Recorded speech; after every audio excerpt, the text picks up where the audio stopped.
퍼서비어런스는 화성의 예제로 크레이터 가장자리 아래 오래전 물이 흘러넘치면서 만들어진 것으로 보이는 지역을 탐사했습니다. 이곳은 네테르바 벨리스라고 부릅니다. 그리고 여기에서 아주 재밌는 암석이 발견되었죠. 이곳엔 그랜드 캐니언의 폭포에서 이름을 따와서 체아바 폴스라고 부릅니다. 그리고 이곳엔 또 다른 흥미로운 특징이 있는데요. 마치 표범처럼 동그랗고 검은 수 밀리미터 크기의 무늬가 발견되죠. 이 무늬는 감남석으로 이루어진 것으로 보입니다. 그리고 놀랍게도 나사의 과학자들은 지구에서 발견되는 초기 생명체의 화석과 닮았다고 주장합니다. 최근 큰 이슈가 되고 있는 나사의 기자회견은 바로 이러한 주장을 하고 있죠. 이번 분석 결과가 정말 사실이라면 그 어느 때보다 가장 확실한 지구 바깥 생명체의 증거가 될지도 모릅니다. 우주먼지의 현자타임즈, 최근 시끌시끌한 화성 생명체의 증거에 대한 이야기를 소개합니다.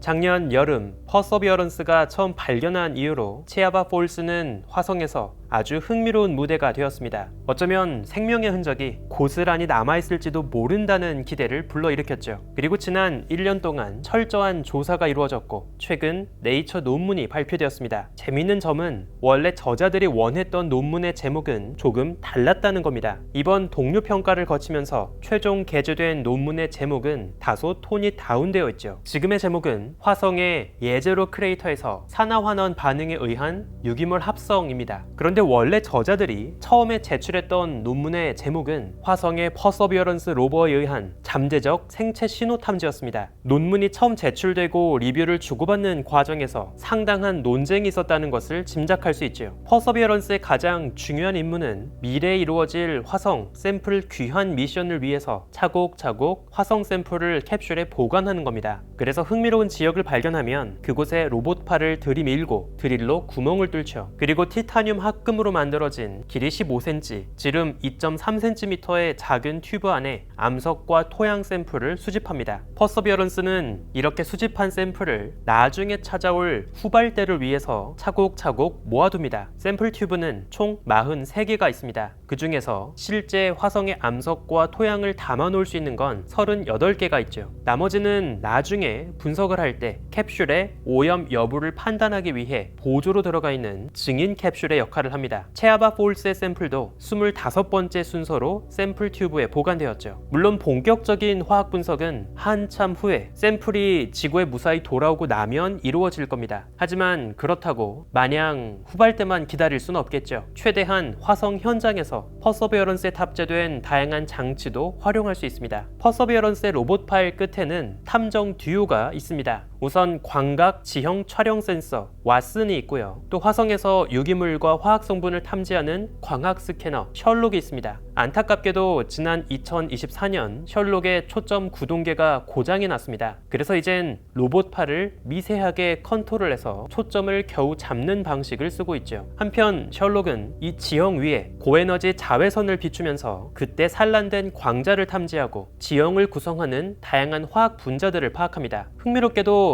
관측 그래프를 보면 모든 탐지에서 G밴드에 강한 신호가 검출됩니다. 이건 탄소 화합물이 존재한다는 것을 암시합니다. 어쩌면 지구의 유기 생명체를 구성하는 가장 기본 재료 중에 하나인 탄소 기반 분자가 있다는 뜻이겠죠. 정말 여기에 생명체가 살고 있었다면 충분히 검출될 수 있는 성분이죠. 한편 퍼서비어런스엔 또 다른 특별한 장비가 있습니다. X선을 쏴서 암석 표면의 고유 화학 성분의 분포를 마치 지도처럼 스캔할 수 있는 픽셀 장비죠. 여기 사진에서 알록달록한 픽셀 모양으로 색깔이 칠해진 지도가 바로 이 픽셀로 관측한 성분 분포 지도입니다. 픽셀의 탐사 결과를 보면 표본 무늬의 영역은 유독 철과 인이 풍부합니다. 철은 지구에서 생명 활동과 아주 밀접하게 연관되어 있죠. 헤모글로빈은 물론 생명 초기부터 철 기반 단백질은 많이 사용되어 왔습니다. 또 여기에서 특히 철 인산염, 비비아나이트, 그리고 철과 황으로 이루어진 그레이가이트 광물이 많이 발견됩니다. 지구의 경우 미생물이 유기물을 분해하는 현장에서 이런 두 가지 광물이 흔하게 발견되죠. 또 함께 발견되는 이는 DNA, RNA, 인 지질 등 지구 생명체의 대사 활동에서 절대로 빼놓을 수 없는 가장 중요한 성분입니다. 특히 더 흥미로운 것은 철 이온이 적은 쪽으로 갈수록 G 밴드 신호가 강하게 나타나고, 또 반대로 철 이온이 많은 쪽으로 가면 G 밴드의 신호는 약해진다는 겁니다. 쉽게 말해서 철이 많으면 탄소가 적어지고 철이 적으면 탄소가 많아집니다. 이건 마치 탄소 기반 분자들이 철을 환원시키는 것처럼 보입니다. 정확하게 지구에서 생명 활동이 벌어질 때와 비슷하죠. 유기물이 전자를 잃고 산화하면 반대로 그 주변의 물질은 환원됩니다. 탄소가 많아지면서 철이 더 많이 환원된 흔적을 보인다는 건 과거 이곳에 정말 어떤 탄소 기반 생명체가 살고 있었고, 그들이 벌인 생명 활동으로 인해서 그 일대의 철이 대거 환원되었기 때문이라고 해석할 수 있죠. 즉, 이번 분석 결과를 가장 긍정적으로 해석해 본다면 오래전 화성에 살고 있던 미생물들이 식사를 마치고 남긴 배설물의 흔적이라고 볼 수 있습니다. 화성 미생물들의 공중 화장실 정도였겠네요. 물론 꼭 생명 활동이 아니더라도 탄소와 질소, 산소 등을 포함한 유기물의 혼합물은 충분히 존재할 수도 있습니다. 하지만 유기물을 포함하고 있는 광물이 이렇게나 한 자리에 바글바글 모여 있다는 것은 이곳을 더욱 흥미롭게 만들죠. 바로 이 장소에서 무언가 특별한 생명 활동이 벌어진 게 아닐까 하는 의심을 더 강하게 불러일으킵니다. 결국 이번 논란의 결론은 아직 완벽하게 끝나진 않았습니다. 체아바 폴스에서 발견한 유기물의 흔적, 그리고 탄소와 철의 놀라운 상관관계가 정말 생명 활동으로 인한 징후인지 아닌지를 판단하기 위해선 우린 이곳의 샘플을 무사히 지구로 갖고 와서 분석해야 하죠. 당초 나사의 계획에 따르면 2030년쯤 퍼서비어런스 곁에 후발대가 착륙합니다. 퍼서비어런스가 모아놓은 샘플 튜브를 전달받고 화성 표면에서 탄도 미사일의 형태로 작은 로켓을 발사하죠. 이후 1년 넘는 긴 시간이 지나면 화성에서 얻은 귀중한 샘플 튜브가 담긴 캡슐은 지구 대기권을 뚫고 재진입하게 됩니다. 지구에서 기다리고 있던 천문학자들은 캡슐에 담긴 화성 샘플을 직접 지구에서 분석하게 되죠. 비록 아직은 당장 인간의 발길이 닿진 못하지만 적어도 화성 토양엔 인간의 손길은 닿을 수 있을 겁니다. 우리들의 달에 대한 이해가 가장 비약적으로 발전되었던 건 아폴로 미션을 통해서 우주인들이 달에서 직접 암석을 갖고 온 덕분이었습니다. 달 암석 속에 어떤 광물이 존재하는지 자세하게 들여다볼 수 있었기 때문에 우린 달과 지구의 탄생의 비밀에 대해서 선명한 그림을 그릴 수 있었죠. 마찬가지로 화성에서 직접 샘플을 갖고 오기만 한다면 우리의 화성에 대한 이해는 완전 달라지게 될 겁니다. 하지만 아쉽게도 현재는 지극히 인간적인 사연으로 인해서 이 화성 샘플 귀환 미션의 미래가 불투명한 상황입니다. 당초 미션의 전체 예산은 50억 달러 정도로 책정되었습니다. 하지만 시간이 흐르면서 110억 달러까지 올라갔죠. 나사도 큰 부담감을 느꼈고 원래 더 낮은 예산으로 미션을 수행할 수 있는 세부 계획이 다시 잡힐 때까지 이 미션을 잠정 연기한 상태입니다. 더군다나 내년 나사의 전체 예산이 크게 감축될 위기에 처하면서 마스 샘플 리턴 미션의 미래는 더욱 암울한 상황이죠. 이렇게 미국의 우주 탐사 미션이 모두 주춤하는 사이 어쩌면 중국이 발빠르게 진행하고 있는 또 다른 화성 샘플 귀환 미션이 선수를 칠 가능성도 적지 않습니다. 물론 나름의 희망 회로를 조금 돌려보자면 이미 퍼서비어런스 선발대가 화성에 머무르고 있는 상태이기 때문에 그 기회비용을 생각해서라도 미션 전체를 완전 포기하진 않을 거라고 기대하고 있습니다. 부디 그러길 바라겠죠. 탐사 로버의 이름 퍼서비어런스는 인내라는 뜻을 갖고 있습니다. 그리고 그 이름에 걸맞게 퍼서비어런스는 기약 없는 후발대가 오기만을 차분하게 기다리고 있죠. 마스 샘플 리턴 미션이 우리의 바람대로